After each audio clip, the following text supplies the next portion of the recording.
بسم اللہ الرحمن الرحیم وَإِذَا قِيلَ لَهُمْ تَعَالَوْا يَسْتَغْفِرْ لَكُمْ رَسُولُ اللَّهِ لَوَّوْا رُءُوسَهُمْ وَرَأَيْتَهُمْ يَصُدُّونَ وَهُمْ مُسْتَكْبِرُونَ سَوَاءٌ عَلَيْهِمْ أَسْتَغْفَرْتَ لَهُمْ أَمْ لَمْ تَسْتَغْفِرْ لَهُمْ لن يغفر الله لهم إن الله لا يهدي القوم الفاسقين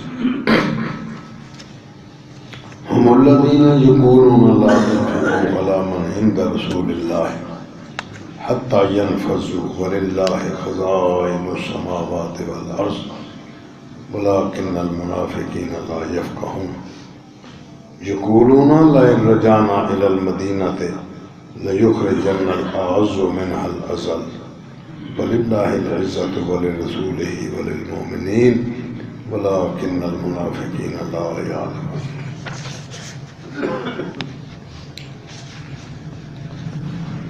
اور جب ان سے کہا جاتا ہے کہ آ جاؤ تم بخشش کی دعا مانگے تمہارے لیے اللہ تعالیٰ کے رسول لبو رؤوسہم تو تکبر سے ہٹ دھرنے سے منہ پھیر لیتے ہیں، اپنے سر اکڑا کے سائڈ میں دیکھنے لگ جاتے ہیں۔ وَرَأَيْتَهُمْ اور آپ ان کو دیکھیں گے يَصُدُّونَ وَهُمْ مُسْتَكْبِرُونَ وہ تجھ سے الگ پھر جاتے ہیں اس حال میں کہ وہ متکبر ہیں، تکبر کرتے ہیں۔ سواء علیہم ان کے لیے برابر ہے، تو ان کے لیے بخشش کی دعا مانگ بھلے نہ مانگ۔ لن یغفر اللہ لہم ہم پیش کی تجھے اطلاع دے رہے ہیں کہ ہم ان کی بخشش نہیں کریں گے، معاف نہیں کریں گے ان کو۔ ان اللہ لا یہدی القوم الفاسقین اللہ تعالیٰ ایسے لوگ جو جان بوجھ کر اللہ کی نافرمانی کرتے ہیں ان کو ہدایت بھی نہیں دیتا۔ ہم الذین یقولون یہی وہ لوگ ہیں جنہوں نے کہا ہے لا تنفقوا علی من عند رسول اللہ نہ خرچ کرو ان لوگوں پر جو اللہ تعالیٰ کے رسول صلی اللہ علیہ وسلم کے پاس ہیں، جو مہاجر اللہ کے رسول کے پاس آ کے یہاں رہنے لگے ہیں، خود اللہ کے رسول بھی مہاجر ہیں، ان کے ساتھی آنے والے، ان پر خرچہ نہ کرو حتیٰ ینفذوا یہ خود ہی ادھر ادھر نکل جائیں گے، کھسک جائیں گے، جب کھانے کو کچھ نہیں ملے گا تو نکل جائیں گے۔ وَلِلَّهِ خَزَائِنُ السَّمَاوَاتِ وَالْأَرْضِ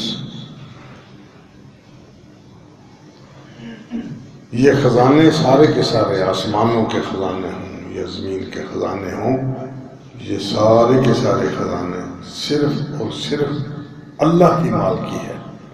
وَلَكِنَّ الْمُنَافِقِينَ لَا يَفْقَهُونَ لیکن منافقین کو اس بات کا پتہ نہیں ہے، سمجھتے نہیں اس بات کو، ان کو شعور نہیں اس بات کا۔ یقولون کہتے ہیں لئن رجعنا الی المدینہ اگر ہم مدینہ واپس چلے گئے لَيَخْرُجَنَّ الْأَعْزُّ مِنْهَا الْأَذَلَّ تو ہم عزت دار لوگ ذلیل لوگوں کو مدینہ سے باہر نکال دیں گے۔ وَلِلَّهِ الْعِزَّةُ وَلِرَسُولِهِ عزت صرف اللہ کی ہے، عزت صرف اس کے رسول کی ہے۔ وَلِلْمُؤْمِنِينَ اور عزت ان کے بعد صرف مومنوں کی ہے۔ وَلَكِنَّ الْمُنَافِقِينَ لَا يَعْلَمُونَ لیکن منافقوں کو کچھ علم نہیں کہ عزت کیا ہوتی ہے، کس کے ساتھ کھائی جاتی ہے، عزت کہتے کس کو ہیں، ان کو پتہ ہی نہیں اس بات کا۔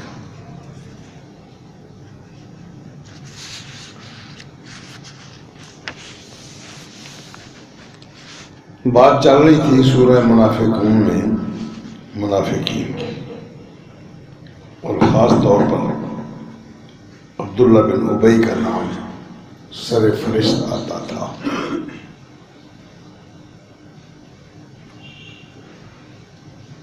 عبداللہ بن ابی بظاہر یہ مسلمان ہو گیا، نبی اکرم صلی اللہ علیہ وسلم کے سامنے اس کا کردار اس وقت سامنے آیا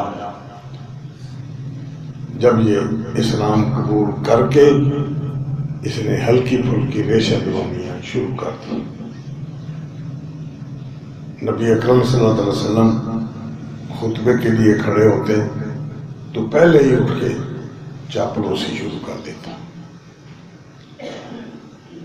مسلمانوں کو بھی آہستہ آہستہ پتہ چلتا گیا، خصوصاً اس وقت یہ بات زیادہ کھل کے آ گئی سامنے جب جنگ احد میں نبی اکرم صلی اللہ علیہ وسلم 1000 بندوں کا لشکر لے کر تقریباً 3,500 لوگ جو مدینہ پر حملہ آور ہوئے تھے ان کے مقابلہ میں احد کی طرف چلے۔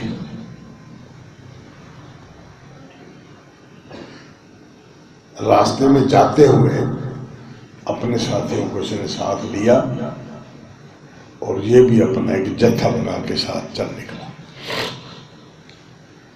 راستے میں جاتے ہوئے تھوڑی سی بات شروع کر کے تو نبی اکرم صلی اللہ علیہ وسلم کے مسلمانوں کے ساتھ مشورے کی طرف اشارہ کیا اس نے۔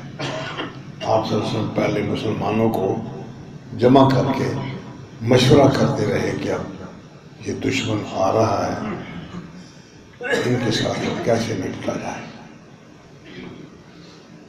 جنگ بدر پہلے ہو چکی تھی، مسلمانوں کے حوصلے بڑھے ہوئے تھے، سر اونچے تھے ہر اعتبار سے الحمدللہ۔ وہاں یہ بات مشورہ ہوتے ہوئے تھوڑے سے اختلاف میں آ گئی۔ اختلاف میں یہ آ گئی کہ نبی اکرم صلی اللہ علیہ وسلم کا اپنے حالات کو دیکھتے ہوئے مشورہ یہ تھا کہ ہمیں مدینہ سے باہر نکل کر نہیں لڑنا چاہیے، مدینہ کے اندر رہیں اور پھر ہم لڑائی کریں۔ ہمارے بچے بھی، مستورات بھی، وہ ان کو پتھر جمع کرا دیے جائیں گے، وہ مکانوں کی چھتوں پہ بیٹھ کر ہماری امداد کریں گے اور ہم گلیوں بازاروں کے نکڑ پر کھڑے ہو کر ان کا مقابلہ کریں گے۔ وہ اگر آئیں گے 2-4 بندے تو ہمارے 2-4 بندوں کے کافی ہو جائیں گے، ہماری تعداد کم ہے، ان کی تعداد زیادہ ہے۔ بظاہر یہ بات دل کو لگتی بھی تھی اور حقیقت بھی یہی تھی کہ اللہ کے رسول صلی اللہ علیہ وسلم کا مشورہ صائب تھا۔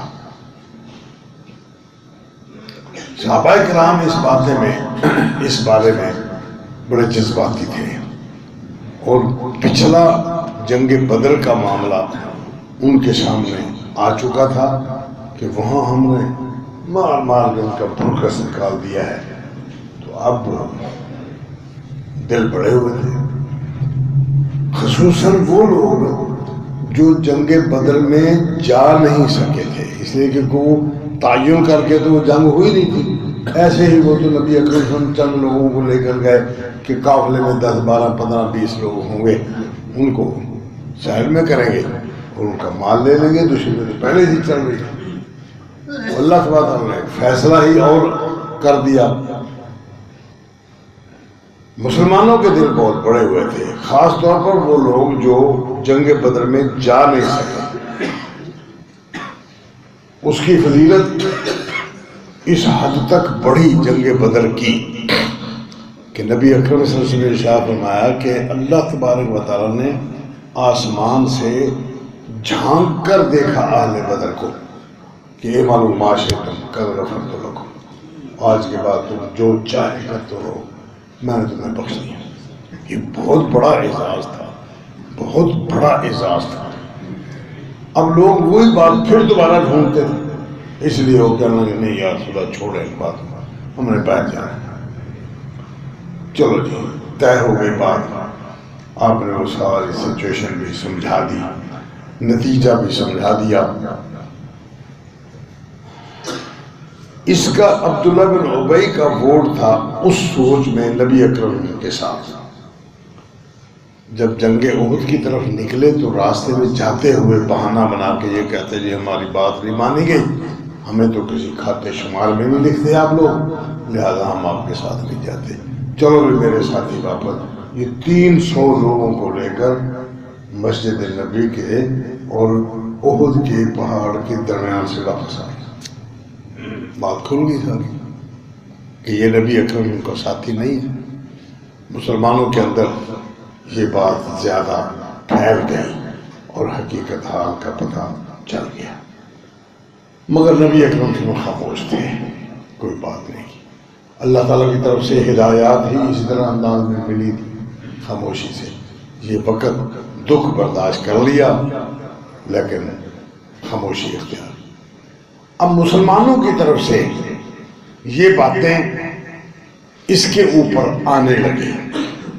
کچھ لوگوں نے اس کو کہا کہ تم چلو غلطی کر بیٹھے ہو، اللہ تعالیٰ کے رسول صلی اللہ علیہ وسلم کے پاس چلتے ہیں، وہاں سے آپ معافی مانگ لیں، نبی اکرم صلی اللہ علیہ وسلم کا دل ٹھنڈا ہو جائے گا اور آپ کے لیے بخشش کی دعا مانگ لیں گے، آپ کا بھلا ہو جائے گا۔ کہتے واہ، تم نے کہا مسلمان ہو جاؤ، میں مسلمان ہو گیا، تم نے کہا زکوٰۃ دیا کرو، میں زکوٰۃ بھی دے دی میں نے، پھر تم نے کہا نمازیں پڑھو، میں نمازیں بھی پڑھنے لگ گیا سارے، اب مجھے یہ اور سیڑھی چڑھانا چاہتے ہو کہ میں اب جا کے نبی اکرم کو سجدہ بھی کروں؟ مجھ سے نہیں ہوتا۔ قرآن مجید نے اس کی طرف اشارہ کیا، وَإِذَا قِيلَ لَهُمْ تَعَالَوْا يَسْتَغْفِرْ لَكُمْ رَسُولُ اللَّهِ، جب ان کو کہا جاتا ہے کہ آؤ چلتے ہیں ہم اللہ تعالیٰ کے رسول صلی اللہ علیہ وسلم سے بخشش کی دعا کرا لیتا، بات تو اتنی ہے نا کہ بخشش کی دعا کرا لیتے ہیں، نبی اکرم صلی اللہ علیہ وسلم سفارش کر دیں اس بات کی یا اللہ اس بندے کو بخش، لبو روسوں منہ پھیر لیتے، گردن میں سریا چڑھ جاتا ہے اور منہ پھیر کے کہتا ہے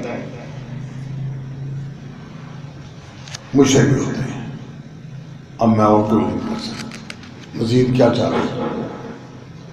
وَرَأَيْتَهُمْ يَصُدُّونَ، آپ دیکھیں گے ان کو کہ وہ رکاوٹ بنی جا رہی ہیں، وہ مستکبرون، اور وہ تکبر کرتے ہیں، وہ آپ کے پاس آنا بھی نہیں چاہتا۔ یہ ساری خبریں اللہ تعالیٰ ساتھ کے ساتھ دیتا رہا، لیکن اس موقع پر آ کر یہ غزوہ مریسی بھی کہتے ہیں اس کو، اور اس کا نام بنی مستلق کی لڑائی بھی کہتے ہیں۔ یہ بات ہے تقریباً 6 ہجری کی، نبی اکرم کے ہجرت کے 6 سال بعد کی۔ نبی اکرم صلی اللہ علیہ وسلم مریسی ایک مقام ہے، وہ کنویں کا نام ہے مریسی، اچھا اس کنویں کے اوپر ایک بستی بنی ہوئی ہے، وہاں بنی مستلق ایک قوم ہے آباد، وہ لوگ وہاں رہتے ہیں، وہ بہت تیر انداز تھے، بہت تیر انداز تھے۔ نبی اکرم صلی اللہ علیہ وسلم نے مسلمانوں کو پہلے بات سمجھائی کہ آپ اپنے تیروں کی حفاظت کرنا، کہیں ایسا نہ ہو کہ ان کے زد میں آنے سے پہلے ہی آپ اپنے تیر ضائع کر بیٹھے اور نتیجہ پھر تمہارے حق میں غلط نکلے، اس لیے سنبھل کے تیر استعمال کرنا۔ اللہ کی قدرت ایسی ہوئی، ان لوگوں نے لڑائی کا ایسا انداز اختیار کیا کہ جس درے سے آپ کو اندر جانا تھا اس درے کے سائڈوں میں چھپ کے یہ لوگ بیٹھ گئے، اور جب مسلمان اندر آ گئے تو یک لخت انہوں نے تیروں کی بارش کر دی۔ مسلمان ایسے گھبرائے کہ یہ کیا ہو رہا تھا، پریشانی میں وہ سب لوگ ادھر ادھر ہو گئے، نبی اکرم اکیلے رہ گئے۔ حضرت عباس آپ سے ان کے چچا، انہوں نے آپ کی خچر کی لگام پکڑی ہوئی ہے، اور ابو سفیان نبی اکرم کے چچا کی اولاد تھی. انہوں نے آپ صلی اللہ علیہ وسلم کی خچر کے رکاب پکڑی ہوئی. یہ دونوں بزرگ کہہ رہے ہیں کہ اللہ کے رسول آگے نہ جائیں، وہ لوگ بھاگ گئے ہمارے ساتھی، وہ ادھر ادھر ہو گئے ہیں اور آپ آگے نہ جائیں. جب وہ لوگ آپ کو دیکھیں گے تو سارے کا سارا زور ان کا اس بات پر ہوگا کہ وہ کسی نہ کسی طریقے تک کیسے آپ تک پہنچے، لہذا آپ اب سیر کریں. نبی اکرم کو جب زیادہ ہی تنگ کیا ان دونوں بزرگوں نے تو آپ صلی اللہ علیہ وسلم نیچے اترے کہ سنبھالو اپنا خچر. یہ نہیں ہو سکتا کہ نبی صلی اللہ علیہ وسلم، نبی کے قدم ایک دفعہ جس زمین پر چلے جائیں اور وہ زمین کا ٹکڑا پھر دشمن کے ہاتھ میں چلا دے گی. انا نبی اللہ کذب، میں نبی ہوں، جھوٹ نہیں بولا، ایسی میں بات نہیں کر رہا، کوئی چکر بازی والی بات نہیں ہے. انا بن عبد المطلب، اور خاندانی طور پر بھی میں عبد المطلب کا بیٹا ہوں. ہم کوئی گئے گزرے کمی کمال تو نہیں ہے کہ بزدلی دکھا کے ہم پیچھے ہٹ جائیں، ناممکن ہے، نہیں ہو سکتا یہ. اور ساتھ ہی آپ نے نیچے سے مٹی، ریت کی مٹھی اٹھائی اور بسم اللہ الرحمن الرحیم کہہ کے اوپر ایسے پہن دی. اللہ کی قدرت، وہ ریت سب لوگوں کی آنکھوں میں جا پڑی. اب ایک مٹھی ریت اور آگے 3,500 کا لشکر، سب کی آنکھوں میں جا پڑی. اب ہر بندہ اپنی آنکھیں سلا رہا ہے. اتنے میں آپ صلی اللہ علیہ وسلم نے آواز دی، مسلمان اکٹھے ہوئے اور پھر پانسا پلٹ.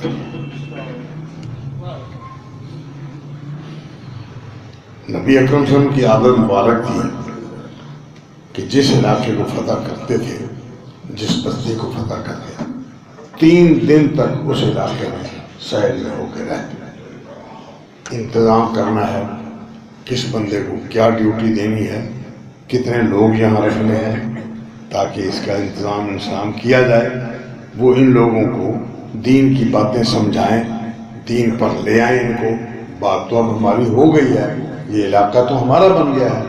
اور پھر سب سے پہلا کام جو آپ کرتے تھے وہ مسجد بنائی جاتی، اذان شروع ہوتی، جماعت کے ساتھ نماز شروع ہوتی اور پھر مسلمانوں کی تربیت شروع ہو جاتی. ابھی وہاں بیٹھے ہی تھے کہ اس نے مجلس بنائی.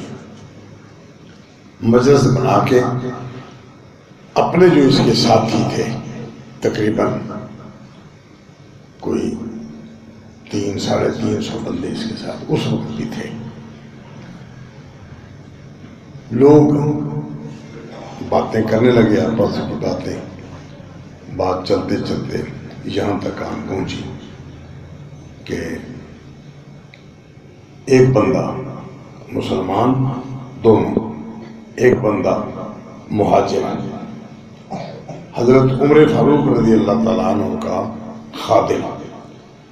اس کی ڈیوٹی تھی کہ حضرت عمر رضی اللہ تعالیٰ عنہ کو صرف گھوڑا سنبھالتے تھے، بس گھوڑے کو پانی پلانا ہے، چارہ ڈالنا ہے، اس کو تیار کرنا ہے، اس کو لے کے جانا ہے، لے کے آنا ہے. بس ایک بندہ اسی کام کے لیے. اچھا، ایک بندہ مہاجر اسی مریسی کنویں کے اوپر پانی پلانے کے لیے یا پانی لینے کے لیے ان دونوں بھائیوں کی آپس میں توت کار ہو گئی. وہ جو دوسرا بندہ تھا انصاری، اس کے خاندان کی بنی نذیر کے ساتھ معاہدہ تھا. اس معاہدے کی وجہ وہ بندہ اور خاندان کا تھا، معاہدہ تھا ان کے ساتھ. یہ انصار کے ساتھیوں میں سے کہلانے لگا اور وہ مہاجرین کے ساتھیوں میں سے دوسرا بندہ جو حضرت عمر فاروق رضی اللہ تعالیٰ عنہ کا غلام تھا. ان کی آپس میں پانی پر توتکار ہو گئی. پانی پر توتکار ہوتے ہوتے بات یہاں تک پہنچی کہ وہ جو مہاجر تھا اس نے اس انصاری برادری میں سے اس بندے کو ٹانگ مار دی لات ماری اور ایسے انداز میں ماری جیسے کھڑے کھڑے بندہ پریکٹس ہوتی ہے، اور ایسے ٹانگ اٹھا کے اس کے پیچھے ایسے کھڑے کھڑے اس کے پیچھے سے ٹانگ ماری۔ قدرت اللہ کی، انصار برادری میں اس انداز کی ٹانگ مارنے کو بہت زیادہ توہین سمجھتے تھے، وہ بےعزتی سمجھتے تھے۔ کمر میں ہاتھ مار دیا، ٹانگ مار دیا، میرے پیچھے ٹانگ مار دیا۔ اور یہاں بات اکھڑ رہی، ہاتھ پائی سے بات چلتے چلتے یہاں تک اس کو غصہ چڑھا۔ اس نے شدید غصے میں آ کر یا للانصار، اوے انصاریوں میری مدد کرو۔ اب وہ خاندان بھی گیا، ان کے حلیف جو لوگ تھے وہ بھی گئے، پوری کی پوری برادری جتنے مسلمان انصاری تھے انہیں سب کو دعوت دی کہ میری بےعزتی کر دی، اس نے میری توہین کر دی۔ یہ سنا اور انصاری کچھ لوگ اٹھ کھڑے ہوئے، کیا مسئلہ ہے؟ وہ آئے تو پوچھنے کے لیے کہ مسئلہ کیا ہے۔ ادھر سے اس دوسرے بندے نے جب ان کو دیکھا آتے ہوئے تو وہ گھبرا گیا، پریشان ہے۔ اس نے کہا یا للمہاجرین، مہاجرین تم آؤ میری مدد کے لیے پہنچو۔ اب نبی اکرم کو پتہ چلا، آپ بھی باہر نکل آئے، حضرت عمر فاروق، حضرت ابوبکر صدیق، مہاجرین میں سے 2-4 بندے ساتھ، وہ بھی باہر نکل آئے۔ کیا مسئلہ کیا کھڑا؟ مسئلہ کھڑا ہوا۔ دونوں نے اپنا قصہ سنایا۔ اتنے میں نبی اکرم تشریف لائے، فرمایا یہ تو جاہلیت کی پکار ہے،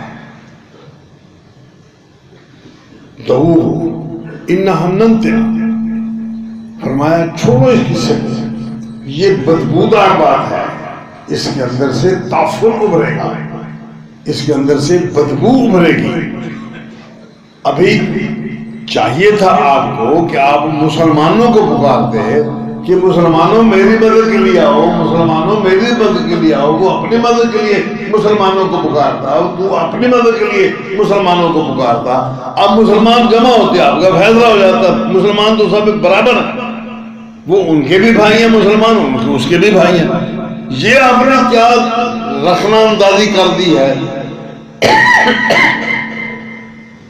ایک کہتا ہے مہاجرین، ایک کہتا ہے انصار۔ اس کا مطلب ہے کہ مسلمانوں کے اندر رہتے ہوئے بھی 2 گروپوں میں تقسیم کر دیا۔ بھئی یہ تو سارے کے سارے ایک تعارف کے طور پر نام رکھا گیا ہے، یہ خاندان فلاں ہے، یہ خاندان فلاں ہے، یہ لتعارف ہوں تم آپس میں تعارف۔ لیکن اس کو بنیاد بنا کے اگر آپ دعوتیں شروع کر دیں اور اس کو بنیاد بنا کے آپ اپنی حمایت کے لیے لوگوں کو اکٹھا کرنا شروع کر دیں تو یہ تو بدبودار بات ہے۔ اسلام میں اس بات کا رواج نہیں ہے، اسلام اس بات کو کا قائل نہیں ہے۔ جو مسلمان ہو گیا کل مسلم اخوہ، سب مسلمان بھائی ہیں، ایک باپ کی اولاد۔ یا ایھا الناس اتقوا ربکم الذی خلقکم من نفس واحدۃ وخلق منها زوجها وبث منہما رجالا کثیرا ونساء۔ لوگوں اس اللہ سے ڈرو جس اللہ نے تمہیں ایک جان سے پیدا کیا، اسی میں سے اس کی بیوی بنائی، پھر اس جوڑے میں سے اس نے ڈھیر سارے مرد، ڈھیر ساری عورتیں پیدا کی۔ اصل بیس تو ایک ہے۔ یہ آپ نے کیا انصار المہاجرین کا دعویٰ شروع کر دیا۔ لوگ اکٹھے ہوئے، نبی اکرم صلی اللہ علیہ وسلم کے اس فرمان کے بعد بات ٹھنڈی ہو گئی، ہر کوئی بات کو ختم کر کے اپنے اپنے خیمے میں چلا گیا۔ اس نے اس بات کو بنیاد بنا لیا، یہ کنگرے لوگ، بھیک مانگتے لوگ، لنگوٹیاں پہننے والے، مہاجرین کا نام یہ رکھا، اور اخیر میں کنگلے، بھیک مانگتے، یہ ہمارے مدینے میں آ گئے۔ اپنے دوسرے ساتھیوں کو کہنے لگا یہ تمہارا قصور ہے صاحب، ان مانگنے والے فقیروں کو یہاں آنے کے بعد آپ نے اپنے منہ سے، اپنے بال بچوں کے منہ سے نوالے نکال کر ان کو دیے، اور آج یہ ہمارے ہی بلی ہمیں ہی بیوں کرنے لگ گئے ہیں۔ دیکھو یہاں تک نوبت پہنچی۔ بس اس کو بنیاد بنا کے اس نے اچھالنے کی کوشش کی، بات پھیل گئی کافی ساری، ٹھنڈا تو ہو گیا کام لیکن بات جا نکلی۔ اللہ اکبر۔ نبی اکرم صلی اللہ علیہ وسلم کے پاس ایک نوجوان آیا، حضرت زید رضی اللہ تعالیٰ، وہ اللہ کی قدرت بچہ نوجوان تھا، وہ اس مجلس میں بیٹھا ہوا تھا جب اس نے یہ باتیں شروع کی۔ ساتھ ہی اس نے یہ بھی کہہ دیا کہ بس اب فیصلہ یہ ہے کہ جب ہم گھر پہنچیں گے تو عزت دار لوگ ان بے عزت اور کمینے لوگوں کو اپنے شہر سے باہر کریں گے، دفع کرو ان کو۔ یہ بھی کوئی طریقہ ہے؟ ہمارے ہی گھر سے کھا کر ہمیں ہی میوں کرنے لگ گئے۔ یہ باتیں ساری حضرت زید رضی اللہ تعالیٰ نے جا کر نبی اکرم کو بتا دیا۔ نبی اکرم صلی اللہ علیہ وسلم نے زید سے پوچھا کہ تیری عبداللہ بن ابی کے ساتھ کوئی پرخاش تو نہیں؟ کیا لگے نہیں۔ تیری اس کے ساتھ کبھی کوئی منہ ماری ہوئی؟ وہ کہنے لگا یا رسول اللہ میں بچہ ہوں، وہ بزرگ آدمی ہے، میری منہ ماری اس کے ساتھ کس نے یاد میں رکھا؟ تجھے اس نے کبھی کچھ زیادتی کی ہو؟ تو کہتا نہیں۔ اس نے اپنے چچا کو ذکر کر دیا۔ چچا نے اٹھا کر نبی صلی اللہ علیہ وسلم کے آگے پاس کہنے لگے یا رسول اللہ زید یہ کہتا ہے اور آپ نے اس سے یہ تحقیق تو کر لی ہے لیکن وہ بڑا صدمے میں ہے۔ آپ نے عبداللہ بن ابی کو بلایا کہ عبداللہ بھائی تیرے بارے میں یہ باتیں ہوئی ہیں سامنے۔ وہ کہنے لگا لا الہ الا اللہ محمد رسول اللہ، میں نے یہ بات نہیں کی، اللہ کی قسم میں نے کوئی بات نہیں کی ہے، یہ بات مجھ پر جھوٹ بولا گیا ہے، غلط بیانی کی ہے۔ وہ قسموں پہ قسمیں، قسموں پہ قسمیں۔ اب جب زید کو پتہ چلا تو وہ بڑا پریشان، اس کا مطلب میں جھوٹ بول گیا، یہ سارے کا سارا بلیم مجھ پر آ گیا، میں جھوٹ بولا میں نے۔ اب نبی اکرم میں بھی وہ اسی کی طرفداری کر رہے ہیں۔ انصار برادری کے لوگ آگے کہ یا رسول اللہ یہ بزرگ آدمی ہے، چٹی داڑھی ہے اس کی، یہ نوجوان بچہ ہے، آپ نے اس پہ اعتماد کر کے اس کو آپ نے مورد الزام ٹھہرا دیا۔ نبی اکرم بھی پریشان ہو گئے، صحابہ بھی پریشان ہو گئے، شدید ٹینشن پیدا ہو گئی۔ وہ اس بات کو بنیاد بنا کے مزید آگے سے آگے بڑھ گیا ہو کہ دیکھا سارے لوگ اس بات کو نہیں مانتے، میں قسمیں اٹھا کے آیا ہوں اللہ کے رسول کے سامنے، یہ نہیں مانتے یہ لوگ، کوئی بھی میری بات کو جھوٹا نہیں کہہ سکتا، بزرگ آدمی ہوں، اتنی میری داڑھی ہے، اس بچے کو شرم نہیں آئی ہے ایسی باتیں کرتا ہے۔ اب بات زیادہ ٹینشن میں آ گئی، زیادہ ٹینشن جب ہوئی تو نبی اکرم صلی اللہ علیہ وسلم نے حالات کو مد نظر رکھتے ہوئے وہاں سے کوچ کا فیصلہ دے دیا۔ ٹائم ایسا کہ اس ٹائم میں آپ صلی اللہ علیہ وسلم کبھی سفر اختیار نہیں کرتے تھے، لیکن آپ نے حالات کو مجبور ہو کر دیکھا مزید یہاں رہنا کہ دشمن سامنے ہے، فتح ہو چکی ہے، ہماری ساری کی ساری کی کرائی کنویں میں جائے گی، کوئی فائدہ نہیں ہوگا اس طرف، اس ہماری آپس کی چپرش کا، لہذا چلو یہاں سے نکل سفر اختیار۔ سفر کیا آپ سے سنے، پورے 30 گھنٹے سفر چلتا ہے، نہ رات آرام نہ دن کو آرام۔ مقصد کیا کہ لوگ نہ اکٹھے ہوں، نہ اس بات کو زیادہ اچھالا جائے، کم سے کم اس بات کو دبانے کی کوشش کی گئی۔ 30 گھنٹے سفر کرنے کے بعد جب جا کر پڑاؤ کیا، لیٹے، سب سو گئے۔ اللہ اکبر۔ پھر سفر چونکہ لمبا تھا، یہ بات جو بندہ بھی سنے وہی افسوس کرے کہ عبداللہ کو یہ نہیں چاہیے تھا۔ بات اور اوپر ہو گئی کہ یہ بندہ منافق ہے، اللہ کے رسول صلی اللہ علیہ وسلم کی خلاف ورزی کرتا ہے، اسلام کو دل سے اس نے نہیں مانا، یہ بات اور زیادہ کھل گئی۔ آپ سے خاموش، کوئی بات نہیں کی، حوصلہ، تدبر، فکر، فہم و فراست اس کا نام ہے۔ یہی حوصلہ اب ہم لوگوں میں آہستہ آہستہ یہاں آتے آتے ختم ہوتا جا رہا ہے۔ قرآن مجید میں صبر کا اور حوصلے کا مستقل عنوان رکھا ہے، مستقل عنوان۔ کسی بھی بات کو جذباتی انداز میں لینے کی بجائے غور و فکر کرنا چاہیے، سوچ بچار کرنی چاہیے، سمجھداری سے کام لینا چاہیے، حقائق کو حقائق کی حد تک لے کے آنا چاہیے، پھر اللہ تبارک تعالیٰ رستے کھولتا ہے، اللہ تبارک تعالیٰ حالات کو بدلتا ہے۔ ایک نظام ہمارا اپنا چلایا ہوا ہوتا ہے، ایک ہم اپنا نظام آپ چلاتے ہیں، ایک نظام کائنات میں اللہ تعالیٰ کا چلتا ہے۔ اس نے حق کو حق، نہ حق کو نہ حق ہر صورت میں بتانا ہی ہوتا ہے۔ یہ جو فٹافٹ والی بات ہوتی ہے نا، طلاق طلاق طلاق، اور تھوڑی ہی دیر کے بعد جی ہم صلح کرنا چاہتے ہیں، جی مولوی صاحب آؤ جی فتویٰ لے کر پہلے آپ کو کس نے کہا تھا یہ طلاق طلاق، پھر وہ ایک پر رکتے ہی نہیں ہے، دو پھر تین، اور ملا لوگوں نے بھی کہہ دیا ٹھیک ہے ہو جائے، حلالہ کراؤ۔ اب ہمارا الو سیدھا ہوتا ہے حلالہ، وہ ایک نہیں دو نہیں، وہ تین پہ تین، نیلے پہ ڈالا، وہ اپنا چکر سے الو سیدھا کرنا چاہتے ہیں۔ کوئی پیسے وصول کر رہا ہے، کوئی دیگیں چڑھا رہا ہے، کوئی کسی دور میں، کوئی کسی دور، ہر بندہ اپنے چکر میں ہے۔ للہیت، اللہ کسی کو یاد نہیں، قیامت کسی کو یاد نہیں ہے، ہر بندہ اپنے چکر میں ہے۔ اب جب ملا اس حد تک آ جائیں کہ اپنا الو سیدھا کرنا ہے، پبلک تو ڈوب گئی، پبلک تو برباد ہو گئی۔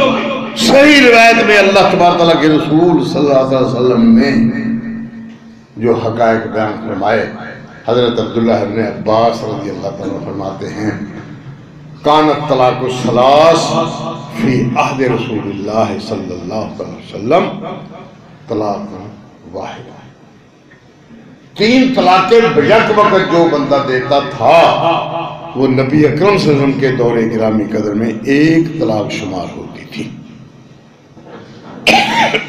یہ حضرت عبداللہ بن عباس رضی اللہ تعالیٰ کا بیان، خود نبی اکرم صلی اللہ علیہ وسلم نے آپ خود بیک وقت دی ہوئی تین طلاقوں کا فیصلہ فرمایا۔ اس متعلقہ بندے کی بیوی کے بارے میں آپ نے فرمایا کہ تو نے تینوں طلاقیں دے دی ہیں تو تجھے رجوع کرنے کا حق ہے، تو چاہے تو رجوع کر لے۔ وہ کہنے لگے یا رسول اللہ میں نے بیک وقت تینوں دے دی۔ آپ فرمایا فہم تو میں نے سمجھیا تیری بات، تو چاہے تو رجوع کر لے، تیرا رجوع کرنے کا حق ہے۔ چنانچہ اس نے رجوع کر لیا۔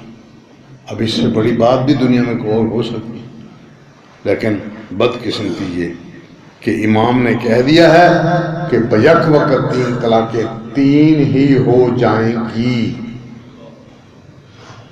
ایک امام نے کہہ دیا، دو نے کہہ دیا، 10 نے کہہ دیا، 20 نے کہہ دیا، ساری دنیا نے کہہ دیا۔ کیا ساری دنیا مل کر اللہ تعالیٰ کے رسول صلی اللہ علیہ وسلم کی زبان مقدس کے نکلے ہوئے الفاظ آپ کے فرامین کو بدل سکتی؟ اسمبلی بلوانے اجلاس اور اس میں لکھ کر دے دیں کہ ہم اللہ کے رسول صلی اللہ علیہ وسلم کی بات کو نہیں مانتے، متفقہ دنیا کا فیصلہ ہے کہ وہ اسمبلی ساری کی ساری کافر قرار پائے گی۔ ساری دنیا اللہ کے رسول کی بات کو نہیں مانتے، اللہ تعالیٰ کے رسول صلی اللہ علیہ وسلم کی بات کو نہ ماننے والا کافر، بات ختم۔ نقصان کس کا ہوا؟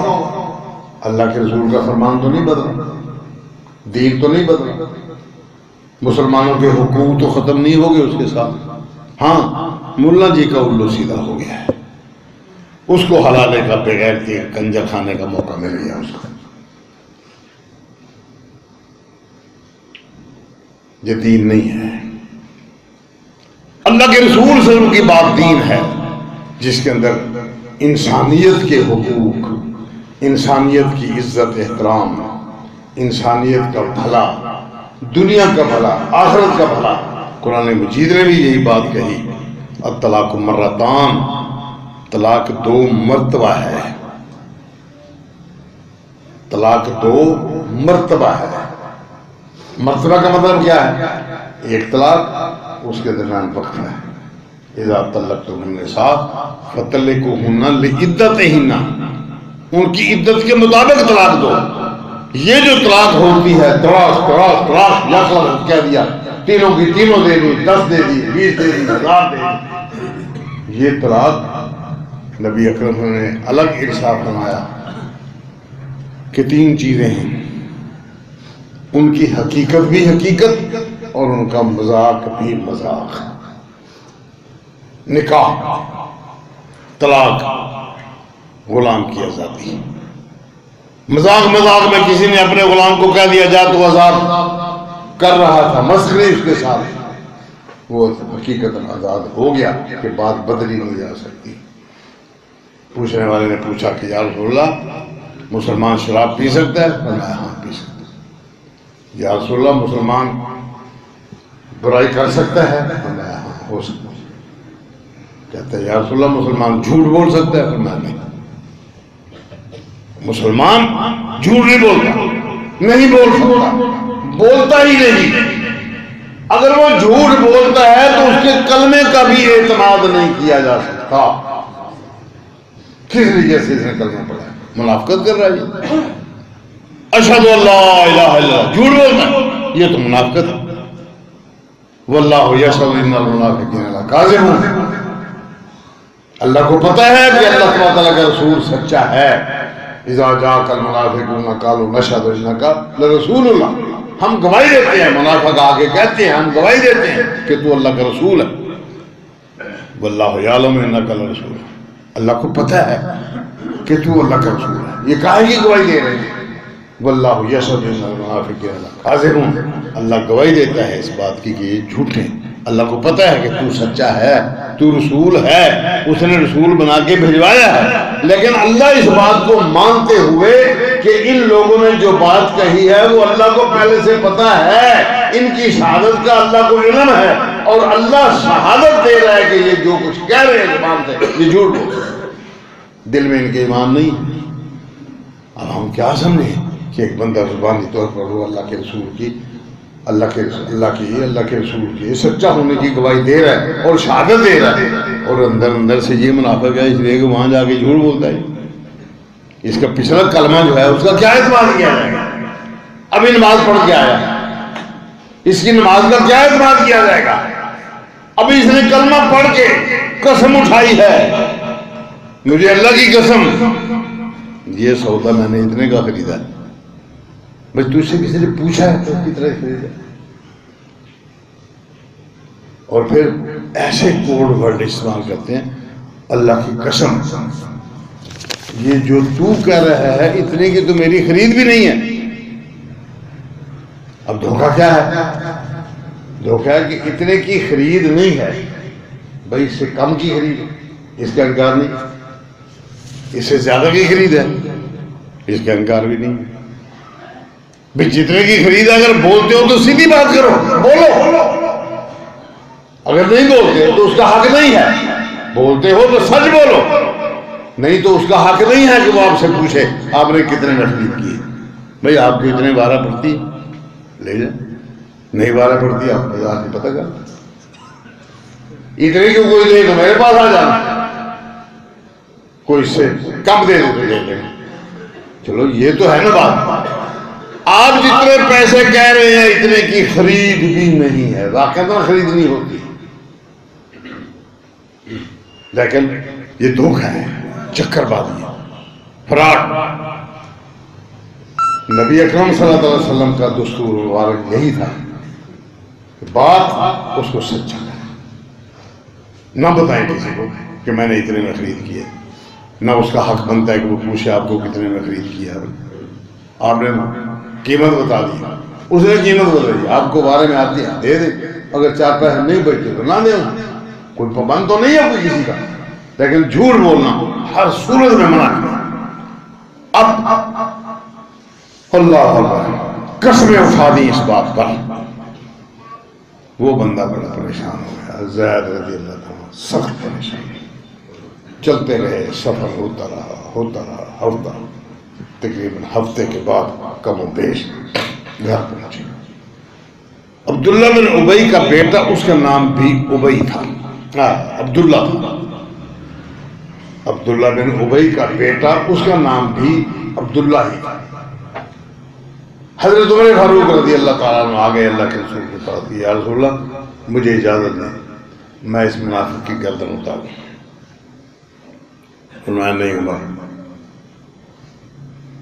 وہ کہنے لگے اچھا یا رسول اللہ یہ بات مہاجر و انصار کی پہلے ہی چل نکلی ہے، میں مہاجر ہوں، اگر میرے اس بندے کو قتل کرنے کی وجہ سے کوئی آپ فتنے کا خطرہ محسوس کرتے ہیں تو ہمارے ساتھ حضرت سعد بن معاذ رضی اللہ تعالیٰ چل رہے ہیں، فلان چل رہا ہے، فلان چل رہا ہے، یہ سب انصاری ہیں اور پکے مسلمان ہیں، مخلص مسلمان.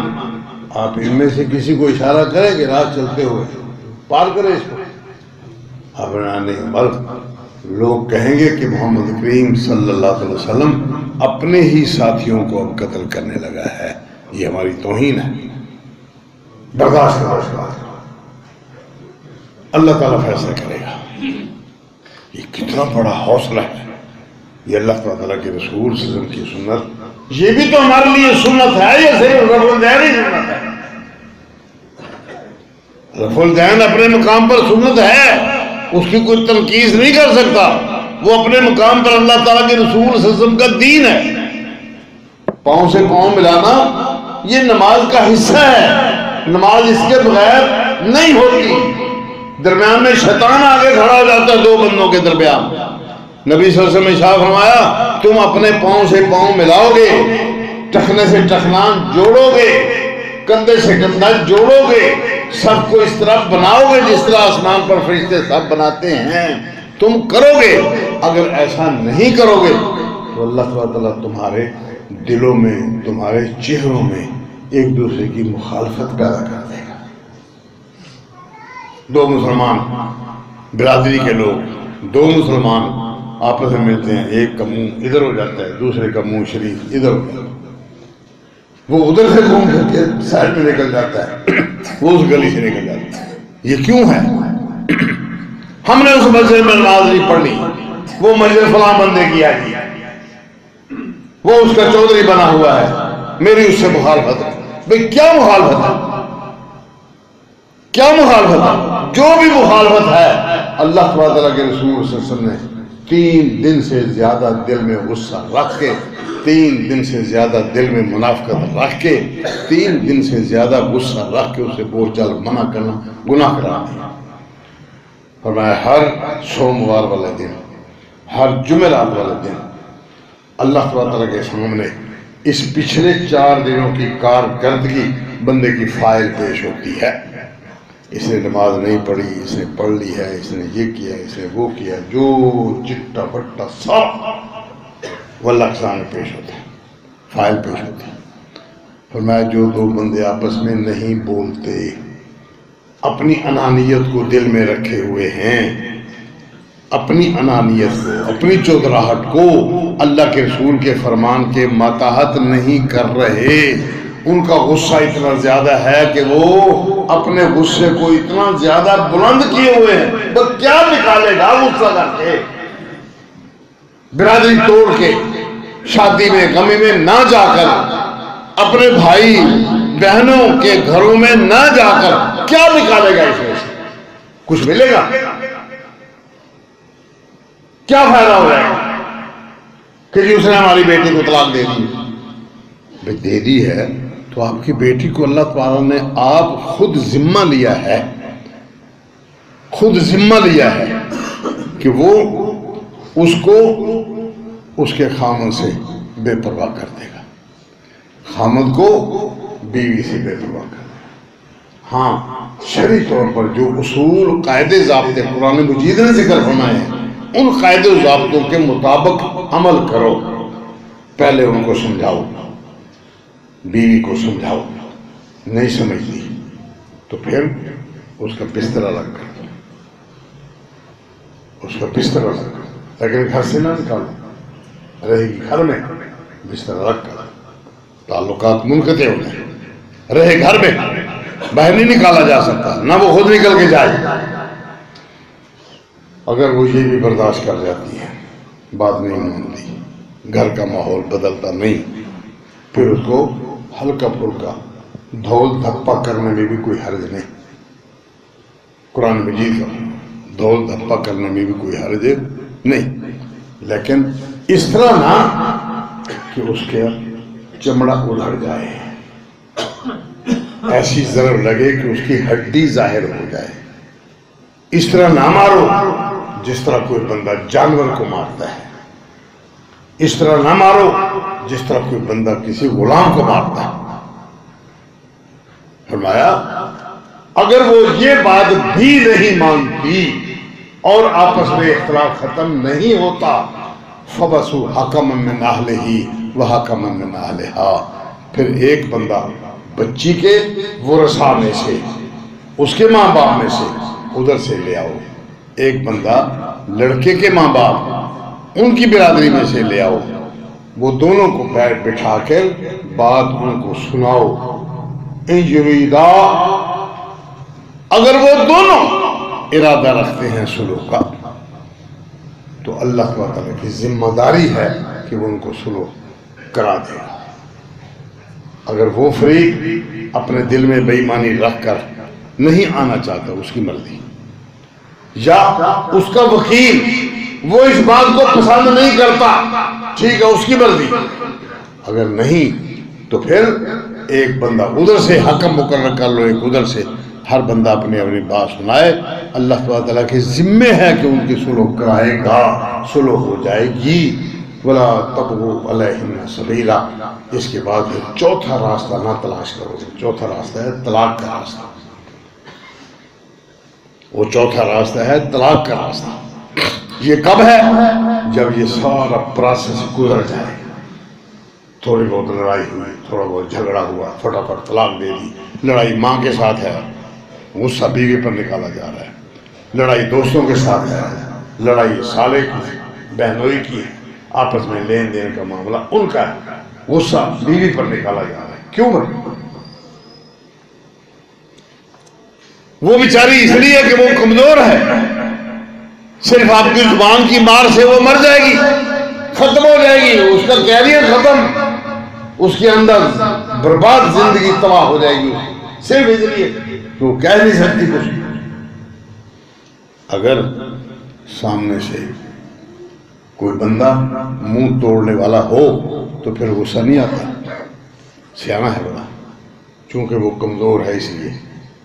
اب جب کمزوری ظاہر ہو گئی، 2-4 دن کے اندر اندر ہی بات سمجھ آ جاتی ہے کہ نتیجہ کیا ہے، پھر اللہ پاک نے ارشاد فرمایا طلقوہن لعدتہن، ان کی عدت کیا ہے؟ ان کی عدت یہ ہے، طریقہ طلاق دینے کا طریقہ یہ ہے، یہ سارے پروسیس میں سے بندہ گزر جائے، پہلے اس کو خود سمجھائے، اس کو سمجھانے کے بعد پھر اس کا بستر الگ کرے، اگر وہ یہاں سے گزر جاتی ہے تو پھر اس کو تھوڑا بہت ہلکا پھلکا دھول دھپا کرنے میں کوئی گناہ نہیں ہے۔ اگر یہ بھی مرحلہ طے ہو جاتا ہے تو پھر حکم دونوں فیصلہ کرنے والے بزرگوں کو بلا کر ان کا فیصلہ کیا جائے۔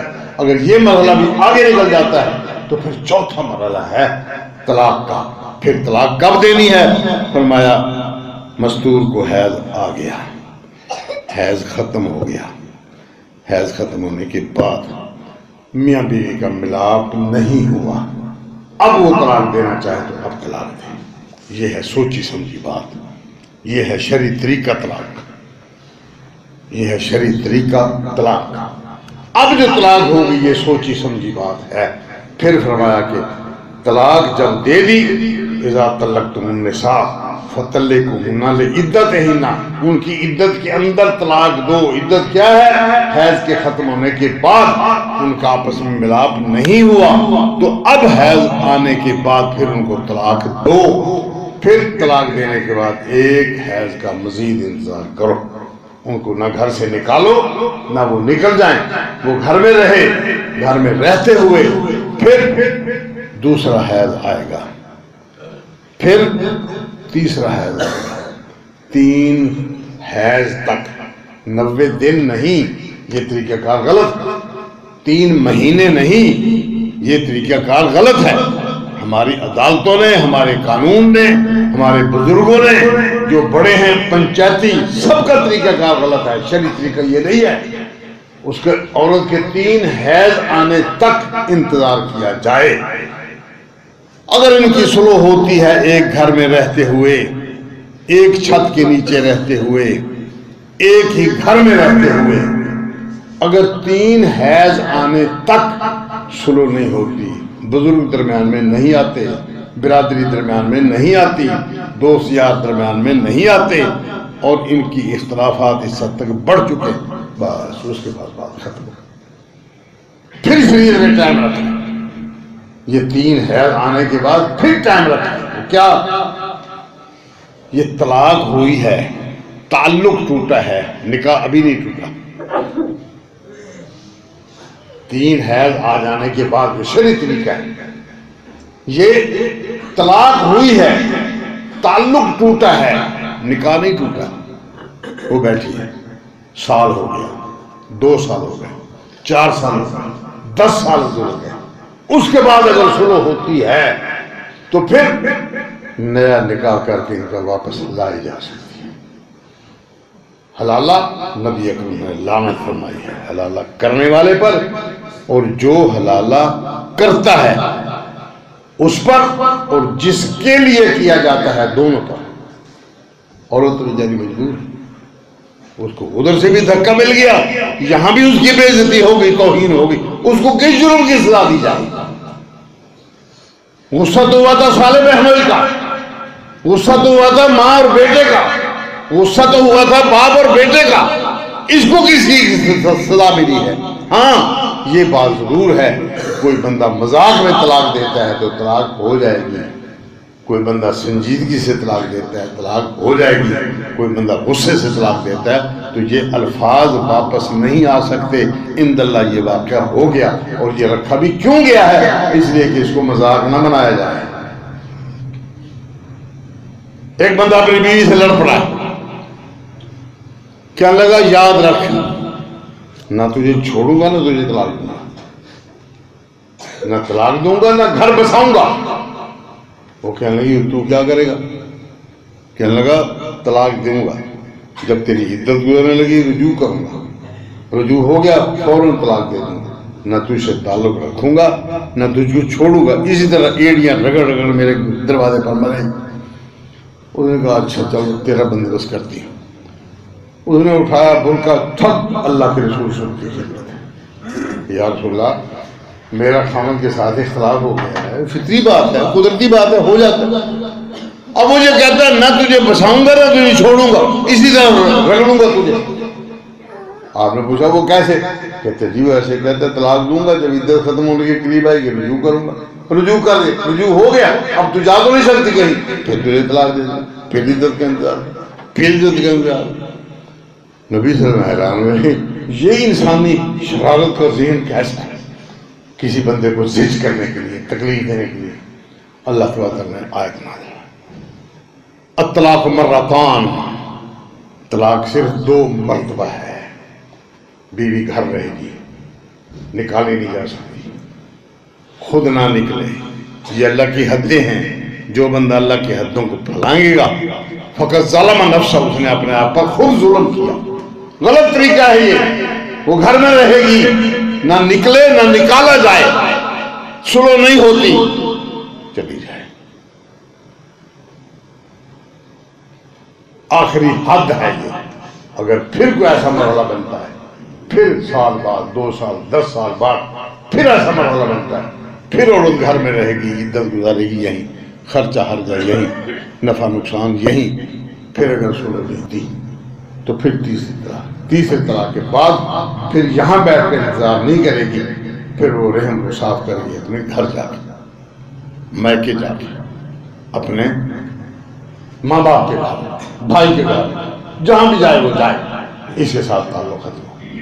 یہ طریقہ ہے، یہ کوئی طریقہ نہیں کہ یکلخ طلاق طلاق طلاق، یہ طریقہ کاری غلط ہے۔ اور اس کے بعد ملا لوگوں نے اپنا الو سیدھا کر لیا، یہ منافقت ہے، سارے کا سارا طریقہ ہی غلط ہے۔ اللہ تعالیٰ کا دین سچا، اللہ تعالیٰ کا قرآن سچا، اللہ تعالیٰ کا رسول سچا، اس کے بعد باقی ہر شے جھوٹی، ہر بندہ جھوٹا، اس کا طریقہ کار جھوٹا۔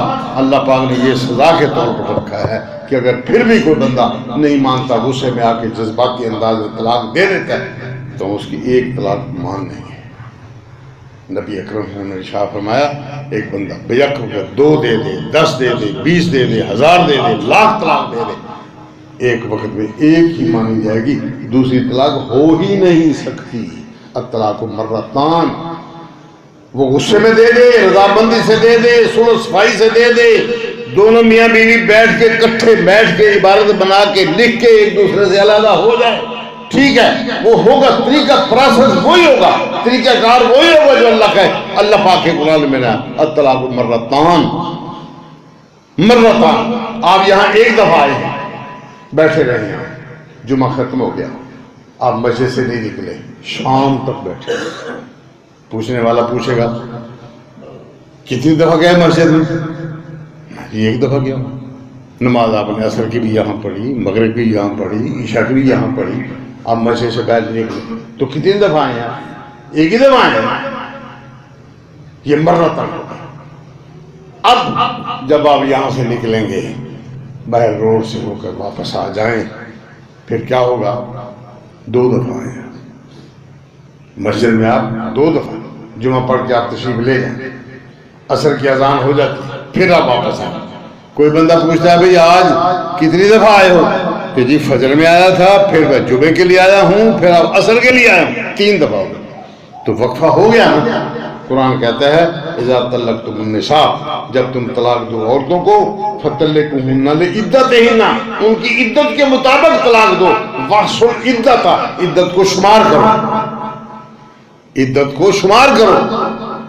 الطلاق مرتان، 2 مرتبہ ہے طلاق، درمیان میں 3 حیض آنے تک کی عدت ہے، عدت ہے مرتان۔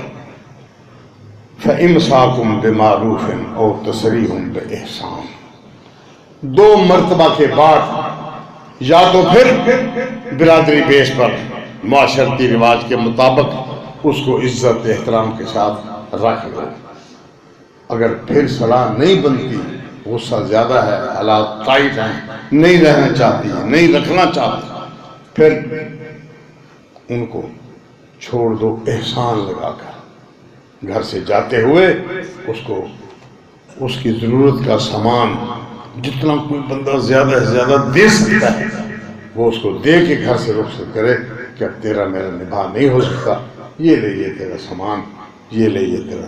وہ لوگ اس جہیز کو بھی ہضم کرنے کے چکر میں ہوتے ہیں، وہ جہیز جو بیچاری وہ اپنے مائکے سے لے کر آئی ہے، ماں باپ نے اس کو پالا پوسا جوان کیا، اس نے اپنی عزت آپ کے ہاتھ میں دے دی، اب لوگ اس کو بھی ہضم کرنا چاہتے ہیں۔ کہاں جا کر اللہ تعالیٰ کے سامنے قیامت کو اس سارے سامان کو اٹھائے پھرو گے؟ کہاں جا کے اللہ تعالیٰ کے سامنے بے عزت ہوتے پھرو گے لوگوں کے سامنے؟ پھر بھی تو یہ واپس دینا پڑے گا، اس کا جو تحفے تحائف دیے ہیں وہ بھی ساتھ لکھ دیے، جی یہ بھی میں نے دیا، یہ بھی میں نے دیا، واپس کرے دیا، یہ کپڑا لے کر دیا اتنے 1000 کا آیا تھا وہ بھی واپس کرے دیا، فلاں دن کھانا کھلایا تھا وہ بھی۔ کتنی شرم کی بات ہے، کتنی حیا سے گری ہوئی بات ہے، وہ بھی اس کے چکر میں۔ طریقہ کار غلط ہے، اللہ تعالیٰ کے ہاں یہ باتیں نہیں ہیں۔ انسان کی عزت، عورت کی بھی عزت، مرد کی بھی عزت، دونوں کی عزت شریعت نے ان دونوں کا لحاظ رکھا ہے، ملا لوگوں نے لحاظ نہیں رکھا، انہوں نے اپنا پیسہ۔ اللہ پاک مجھے اور آپ کو اپنے دین کی صحیح سمجھ عطا فرمائے، اس کے مطابق صحیح عمل کی توفیق اور جرأت عنایت کرے۔ اقول قولی ھذا وآخر دعوانا